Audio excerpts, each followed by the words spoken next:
Good morning students. તો આજે આપણે હવે ત્રીજો લેક્ચર શરૂ થઈ રહ્યો છે અને આપણે એક્ચુઅલ સુરેખ સમીકરણમાં હવે આગળ વધીશું. તો આપણે હવે ખ્યાલ આવી ગયો કે ચલનો આપણે ઉપયોગ કેવી રીતે કરી શકીએ છીએ, કે ચલના આપણે ઉકેલ કેવી રીતે શોધી શકીએ છીએ. તો હવે આપણે શું શોધવાનું છે કે ભાઈ ચલ છે કે ભાઈ ચલનો આપણે હવે વ્યવહારિક ઉપયોગ કરતા શીખવાનું છે. તો આપણે એક્ઝામ્પલ 7 લઈએ. એક્ઝામ્પલ 7 માં શું એને કીધેલું છે કે સાહિલની માતાની ઉંમર સાહિલની ઉંમર કરતા 3 ગણી છે. એટલે શું એને કીધું કે સાહિલની માતાની ઉંમર સાહિલની ઉંમર કરતા 3 ગણી છે. એટલે હંમેશા જ્યારે કોઈની સાપેક્ષે વાત થતી હોય ને તો હંમેશા ચલ તરીકે એને જ ધારવાનું. તો કોની સાપેક્ષે વાત થાય છે તો કે ભાઈ સાહિલની સાપેક્ષે વાત થાય. તો આપણે અહીંયા લખીએ ઉદાહરણ 3 માં કે ભાઈ ધારો કે સાહિલની માતાની ઉંમર સાહિલની ઉંમર x છે. શું આપણને કીધું છે કે જ્યારે સાહિલની ઉંમર કઈક હોય ત્યારે એના માતાની ઉંમર શું છે, મતલબ કે હાલની ઉંમર, કે સાહિલની હાલની ઉંમર શું છે, કઈક ઉંમર છે ત્યારે એની માતાની ઉંમર સાહિલની ઉંમર કરતા 3 ગણી છે. તો સાહિલની આપણે એમ લખી નાખીએ કે હાલની. તો અહીંયા આપણે શું લખવાનું થાય તો કે ભાઈ ધારો કે માતાની હાલની ઉંમર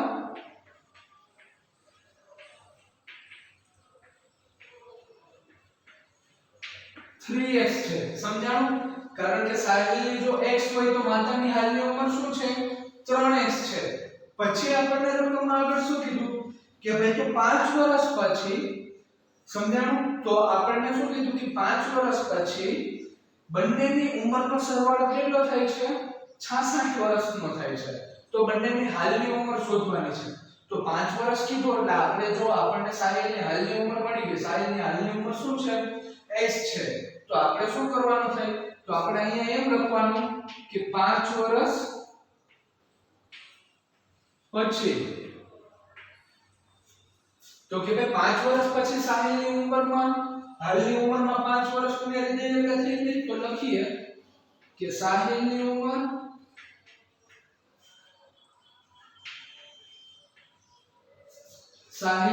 શું થાય x 5, કારણ કે આપણે હાલની ઉંમર શું ધારેલી છે x. તો એમાં ફક્ત આપણે 5 નો ઉમેરો કરવાનો થાય. તો એવી રીતના આપણે શું લખીએ કે ભાઈ હવે માતાની ઉંમર, આપણે માતાની ઉંમર હાલની શું છે 3x છે. તો એમાં 5 વર્ષ પછીની વાત કરતા હોય તો શું થાય સરવાળો થાય. તો શું થાય 3x 5 થયા. તો આપણને શું આ 5 વર્ષ પછીની બંનેની માતા અને પુત્રની ઉંમર મળી ગઈ. હવે આપણે શું કરવાનું કે આપણને આપેલું છે કે 5 વર્ષ પછી બંનેની ઉંમરનો સરવાળો શું છે તો કે ભાઈ 66 વર્ષ છે. તો કઈ વાંધો નહીં, બંનેની ઉંમરનો સરવાળો લખી નાખીએ કે ભાઈ શું સાહિલની ઉંમર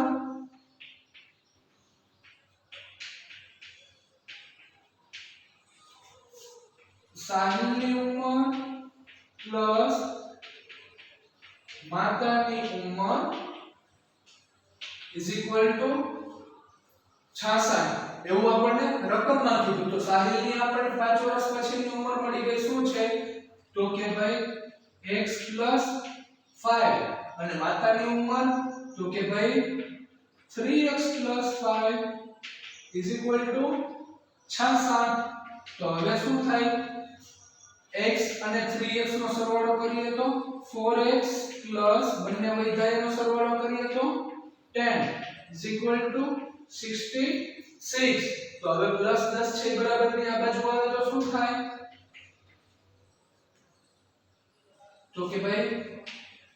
4x ઇઝ ઇક્વલ ટુ 56. સમજાણું? તો હવે પછી શું કરવાનું આપણે x ને કરતા બનાવીએ તો 56 ના છેદમાં 4 તો કેટલા વડે ભાગ આલે 14 દુ 28 14 તેરી 42 ને 14 ચોકુ 56 તો આપણને x બરાબર શું મળ્યા 14 મળ્યા તો આપણને તરત x મળી ગયા x એટલે શું છે સાહિલની હાલની ઉંમર તો આપણને શું મળ્યું 14 વર્ષથી સાહિલની હાલની ઉંમર થઈ તો હવે એની માતાની ઉંમરમાં આપણે કરી નાખીએ તો કે ભાઈ શું થાય 3 કાઉસમાં 14 બરાબર 14 દુ 28 ને 14 તેરી 42 વર્ષ તો આપણને સાહિલના માતાની ઉંમર પણ મળી ગઈ કે ભાઈ સાહિલના માતાની ઉંમર શું છે તો 42 વર્ષ અને સાહિલની હાલની ઉંમર શું છે તો કે ભાઈ 14 વર્ષ તો આપણને શું થઈ ગયું એક્ઝામ્પલ આપણું કમ્પ્લીટ થઈ ગયું એક્ઝામ્પલ કેટલામું છે આપણું આ 7મું ઉદાહરણ 7 તો કમ્પ્લીટ થઈ ગયું ફક્ત હંમેશા આપણે જ્યારે આવા દાખલા ગણતા હોય ત્યારે કઈ વસ્તુને ધ્યાનમાં રાખવાની કે ભાઈ હાલની ઉંમર શોધવી હોય હંમેશા ફક્ત પહેલા હાલની ઉંમર શોધવાની પછી શું કરવાનું જેની સાપેક્ષે વાત કરતા આપણે વાત કરતા હોય હંમેશા એને જ ધારવાનું અને એના બરાબરમાં હંમેશા આપણે સરવાળા બાદબાકી કરવાના સમજાણું તમને તો ચાલો હવે આપણે ઉદાહરણ 8 લઈએ ઉદાહરણ 7 કમ્પ્લીટ તો ચાલો હવે ઉદાહરણ 8 લઈએ ઉદાહરણ 8 ની રકમ વાંચો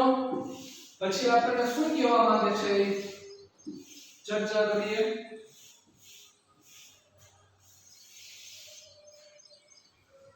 તો કે ભાઈ આપણને ઉદાહરણમાં શું કીધું છે કે બંસી પાસે 2 રૂપિયાના તથા 5 રૂપિયાના થોડાક સિક્કાઓ આપેલા છે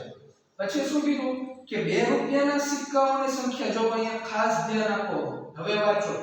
2 રૂપિયાના સિક્કાઓની સંખ્યા 5 રૂપિયાના સિક્કાઓની સંખ્યા કરતા 3 ગણી છે કોની સાપેક્ષે વાત કરી 5 રૂપિયાના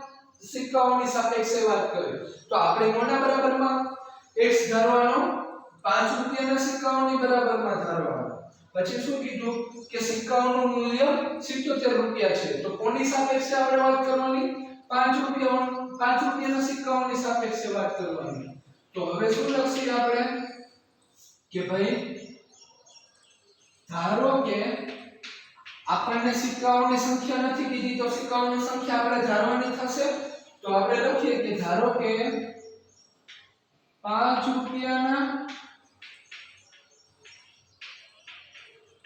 સિક્કાની સંખ્યા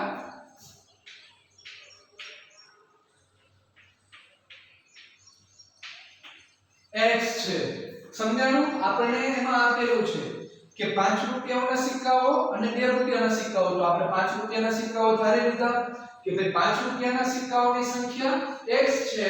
તો હવે શું કીધું કે 2 રૂપિયાના સિક્કાઓની સંખ્યા કેટલી છે કે ભાઈ 5 રૂપિયાના સિક્કાઓની સંખ્યા કરતા 3 ગણી છે તો હવે શું થાય તો 2 રૂપિયાના સિક્કાની સંખ્યા કેટલા ગણી થાય 3 ગણી થાય તો 3x છે સમજાણું કે ભાઈ 5 રૂપિયાના સિક્કાઓની સંખ્યા x છે તો એના બરાબરમાં 2 રૂપિયાના સિક્કાઓની સંખ્યા કેટલી છે 3x છે પછી એ લોકોએ બુદ્ધિ મારી છે એ લોકોએ આપણને એમ નથી કીધું તો સિક્કાઓની સંખ્યા શોધો તો એને શું કીધું છે હવે આપણને એ લોકોએ આપ્યું આપણને પૈસાનું મૂલ્ય છે સમજાણું સિક્કાઓનું મૂલ્ય આપ્યું એને એમ નથી કીધું કે 2 રૂપિયાના સિક્કાઓની સંખ્યા કઈ છે 5 રૂપિયાના સિક્કાઓની સંખ્યા કઈ છે અને બંનેના શું કહેવાય કે સંખ્યા આટલી છે એ વસ્તુ એને નથી કીધી કે બંને સિક્કાઓની સંખ્યા આટલી નથી કીધી એને મૂલ્ય આપ્યું છે તો હવે આપણે મૂલ્ય શોધવાનું થાય તો હવે આપણે એમ લખવાનું થાય કે માટે 5 રૂપિયાના સિક્કાનું મૂલ્ય શું થાય કે ભાઈ 5x થાય 5 રૂપિયાના સિક્કાનું મૂલ્ય હંમેશા આપણે શોધવું હોય તો કેવી રીતના શોધવાનું થાય હું એમ કહું કે મારી પાસે 10 કેળા છે સમજાણું કે મારી પાસે 10 કેળા છે અને મેં એના કઈક રૂપિયા આપેલા છે તો ભાઈ શું કઈક રૂપિયા મતલબ કે ગુણ્યા શું થાય x થાય ને કઈક રકમ આપેલી છે અને હું કહું કે મેં કુલ 50 રૂપિયા આપેલા તો મને ઓટોમેટિક મળી જાય કે ભાઈ એક કેળાની કિંમત મને કેટલી હશે 5 રૂપિયામાં પડી હશે તો એવી રીતના મૂલ્ય શોધવું હોય 5 રૂપિયાના સિક્કાનું તો શું કરવાનું થાય 5 ને ઈ સિક્કાની સંખ્યા વડે ગુણવાની થાય અહીંયા શું છે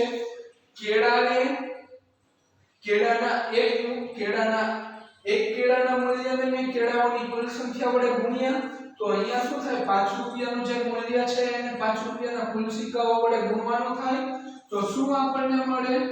5 કૌંસમાં x બરાબર 5x તો એવી રીતે હવે 2 રૂપિયાની વાત કરવાનું કે ભાઈ 2 રૂપિયાના સિક્કાનું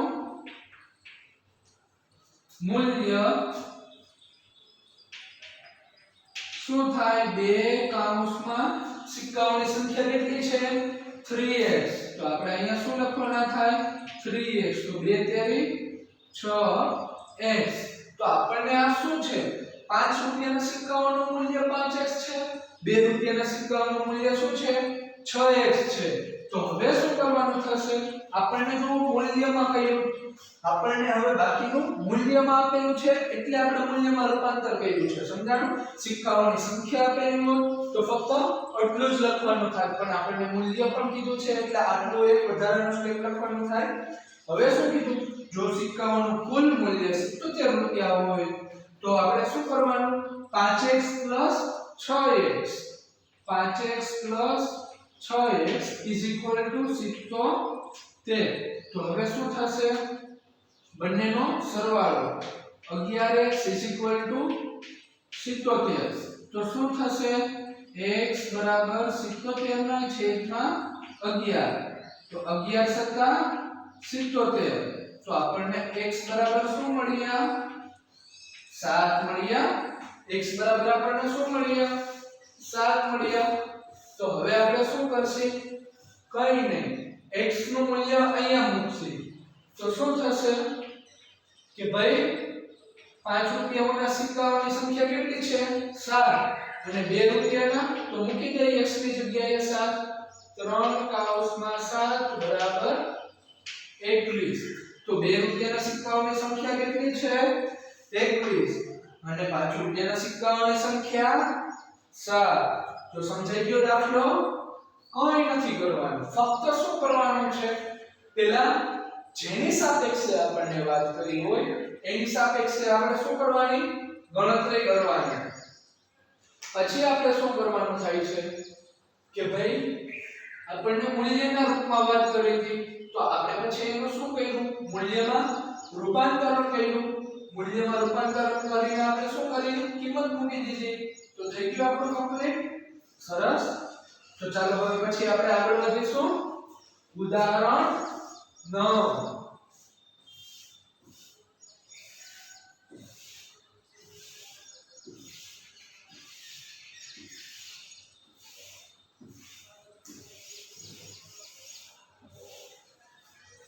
તો હવે આપણે ઉદાહરણ 9 કરશું તો ઉદાહરણ 9 માં શું આપણને કીધું છે કે 11 ના 3 ક્રમિક ગુણિતનો સરવાળો 363 હોય તો આ ગુણિત શોધો તો પહેલા આપણે હંમેશા શું યાદ રાખવાનું કે 11 નો ગુણિત એટલે હું 3 નો ગુણિત કહું એટલે શું થાય 3 નો ઘડિયો બોલવાનો થાય હું એમ કહું કે 3 નો એક ગુણિત છે 6 તો હવે એના પછીનો ગુણિત શું આવશે તો આપણે ગુણિત એટલે જે સંખ્યા આપણને આપેલી હોય એ સંખ્યાનો ખરેખર થાય શું સરવાળો કરવાનો થાય 3 નો ઘડિયો બોલીએ એટલે ખરેખર આપણે કરીએ છીએ શું સરવાળો કરીને જઈએ છીએ 6 માં 3 ઉમેરીએ તો 9 9 માં 3 ઉમેરીએ તો 12 12 માં 3 ઉમેરીએ તો 15 15 માં 3 ઉમેરીએ તો 18 એવી રીતના આપણને શું છે 11 નો ગુણિત આપેલો છે તો 11 નો ગુણિત એટલે ઉદાહરણ શું છે આપણું 9 છે તો કઈ વાંધો નહીં આપણે એમ લખીએ કે ભાઈ આપણને 11 નો ગુણિત એટલે આપણને સંખ્યા નથી આપેલી તો આપણે ધારી લેવાનું કે ભાઈ ધારો કે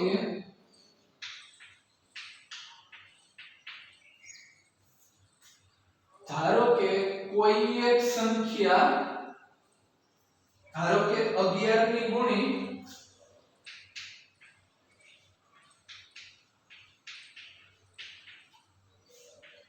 x છે,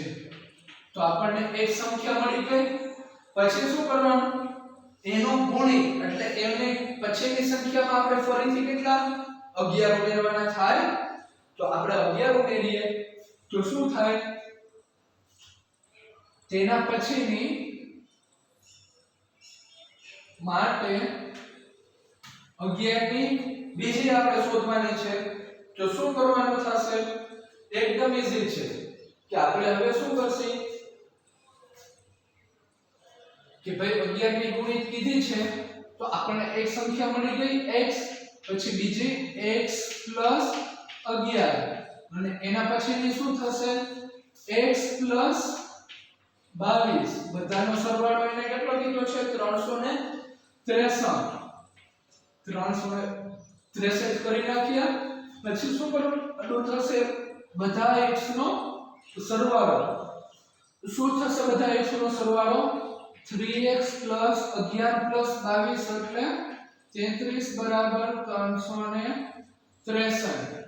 તો શું થશે,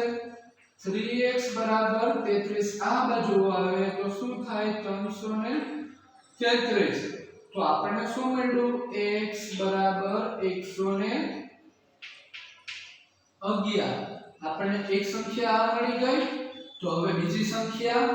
x + 11 છે, તો આપણે શું લખવાનું, x + 11 કે જ્યાં 111 + 11 બરાબર શું થશે 122. પછી ત્રીજી સંખ્યા x + 22 છે, તો શું થશે 111 + 22 તો શું થશે 133. સમજાણો કે ભાઈ શું એના ગુણિત મળ્યા આપણને. તો એકદમ ઈઝી છે, આમાં કંઈ એટલે કંઈ નથી. સોરી 100 ને શું મળે છે 10 મળે છે. હા અહીંયા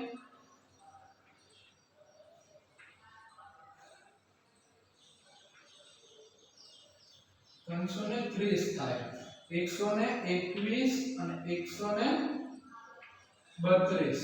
સમજાણો. એક્ઝામ્પલ 9 એકદમ ઈઝી છે, કંઈ નથી એક્ઝામ્પલમાં. સમજાણો હવે. તો હવે આપણે વાત કરીએ એક્ઝામ્પલ 10 ની. એક્ઝામ્પલ 10 ની વાત હવે આપણે આવતા લેક્ચરમાં કરીશું. આવા જ દાખલાઓ તમે ફરીથી ગણજો એટલે એકદમ પ્રેક્ટિસ થઈ જશે. ઓકે.